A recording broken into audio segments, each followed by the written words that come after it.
நீங்க அவங்ககிட்ட கேளுங்க, இந்த மாதிரி கேட்கறாங்க அமமுக பொதுச்செயலாளர் மன்னாடி எம்எல்ஏ கேட்கறாங்க, உங்களுக்கு மெஜாரிட்டி இல்லையே தம்பி கேளுங்க, மெஜாரிட்டி உங்களுக்கு இல்ல, ஏன் நீங்க விட்டுட்டு போக வேண்டியது அடுத்த ஆப்ஷன் கவர்னர் என்ன பண்றாரு, மீண்டும் மறு தேர்தலா இல்ல அடுத்த மெஜாரிட்டி உள்ளவங்களுக்கு வாய்ப்பு கொடுக்குறாரா கேளுங்க, அவர்கிட்ட கேளுங்க. விஜய் நீங்க விஜய் பாருங்க, விஜய் பார்த்து பேட்டி எடுக்க முடியுமா உங்களால? இது மாதிரி இங்க அத்தனை நிருபரை கேட்கறேன், ஒரே ஒரு பேட்டி எடுத்துவாங்க, நான் எம்எல்ஏ சென்ட் பண்ணிடுறேன், ஒரு பேட்டி எடுத்து வந்துருங்க எத்தனை பேரும். ஒண்ணு இல்ல, நீங்க கேளுங்க அந்த வீடியோ யார் எடுத்தது, ஒரிஜினல் லெட்டர் இருக்கு, ரெண்டுக்கு ஒட்டி போய் சொல்லுங்க, கொடுக்க சொல்லுங்க. நான் அது மாதிரி இவர் தான் கொடுத்திருந்தாருன்னா கார்ல 20 நாளா வேலை பார்த்து எலெக்ஷன் வேலை பார்த்துட்டு ஒர்க் பண்ணிட்டு இருக்கிறேன், 2 லட்சம் மக்களை சந்திச்சிருக்கிறேன், எங்கேயாச்சும் எழுதியிருப்பேன், எங்க அசிஸ்டன்ட் எழுதி கொடுத்திருப்பேன், அது பேக்கு, அது பேக்கு, அது ஏஐ ப்ரூவ் பண்ணுவாங்க.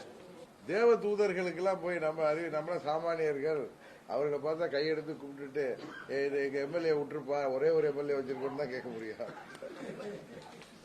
ஆட்சிக்கு வரதுக்கு இப்படி இருக்கீங்களே, ஆட்சிக்கு வந்தீங்கன்னா நாடு தாங்க